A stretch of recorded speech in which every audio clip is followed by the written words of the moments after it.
24 hours ago, the world tuned in to see the Duke of Edinburgh, His Royal Highness Prince Philip, laid to rest. COVID-19 restrictions allowed just 30 official mourners, but did the Queen call Oprah to complain? Of course not. She accepted the fact that all Britons are doing it tough. She is not an exception to the rule and has never sought to be. But recently, Prince Harry, his wife Meghan and Prince Andrew have not followed the Queen's example, wanting the world to revolve around them and not having to deal with the consequences of their actions. Harry and Meghan initiated their Megxit deal to step back from royal life and become more independent. Prince Andrew's murky friendship with convicted sex offender Jeffrey Epstein has also cast him to the outer.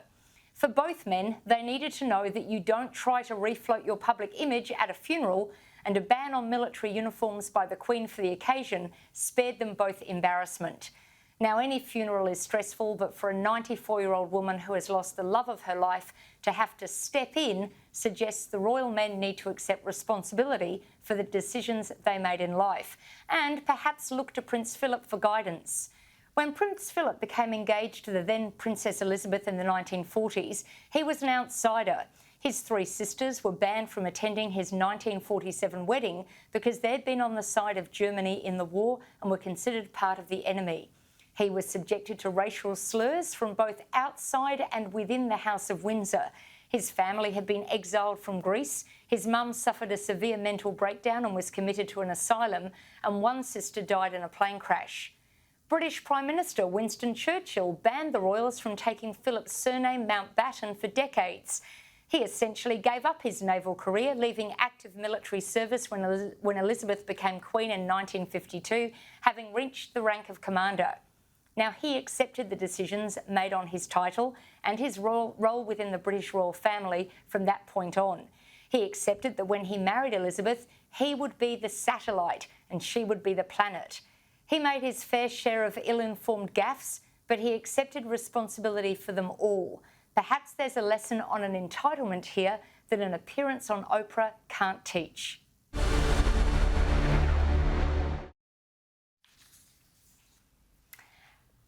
Yeah, so Sarah, I'm just wondering what your thoughts are on all this. I mean, for me, with Megxit, when Harry and Meghan decided to go, that's a decision. No, Harry gave up his right to wear military uniform. He was stripped of the titles. The Queen, even in her wisdom, gave them a 12-month extension in case he did it.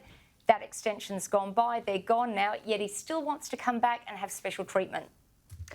Yes, I mean, look, I agree. You can't have your royal cake and eat it too. You make a decision, you have to own it, and you have to accept that it's going to come at a cost. I would agree with you, Karalee, that I think the death of Prince Philip has certainly seen an outpouring of support to the stoicism of the man, and I think when the Queen also passes away, that we will see even a greater outpouring of people admiring her for the grit and the determination. And she and her late husband have both always embodied those values of, don't complain and get on with it. So I think absolutely you make a really good point there. Where I would slightly disagree with you is that I think we have to be careful not to glorify this notion too much of the stiff upper lip of which the Brits are famed and including the royals.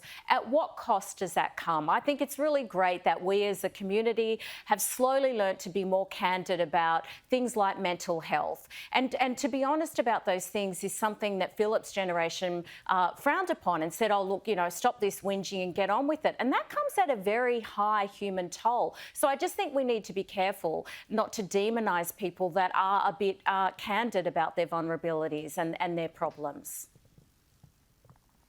Thank you. OK, Caleb, your views?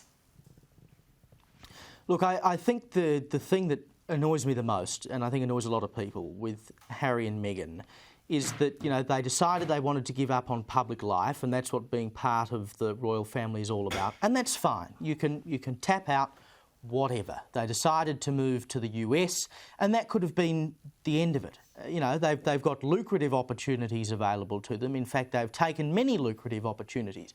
Deals with Spotify and Netflix and all of this kind of thing. It's not like they're living on the bones of their arse. And yet, they've seen fit to complain about their treatment because of it. There are people out there who are wondering tonight how they're going to feed themselves tomorrow. And meanwhile, you've got people like Harry and Meghan, who live in a wonderful compound in the US, could want for nothing in the world. Oh, you know, woe is me, the royal family didn't treat me well. Seriously, get over it. Prince Philip was a wonderful picture of public service. He dedicated his entire life to it. He never complained about the fact he had to play second fiddle to the Queen. That's what he signed up for. That's what he signed up for. And that's what Meghan signed up for. And she didn't want to accept it. And I think that's why people are annoyed about it. Caleb, very well said. Michael, just to you quickly. Yeah, well, I concur with a lot of what both Sarah and Caleb said. Just quickly in conclusion, I think really what we're looking at here is the difference between generations. And it's not just true of the royal family, it's probably true of most families. A lot of people's grandparents are probably a little bit more resilient in the face of some enormous challenges than perhaps their grandchildren have been in the face of, say, the COVID challenge. Now, yes, I think we've got to take into consideration a deeper understanding of mental health, but equally, we should also, on occasions, toughen up a little bit. And I think in that, there's an example not just in Philip, but also in the Queen. And may she have many great years left in her.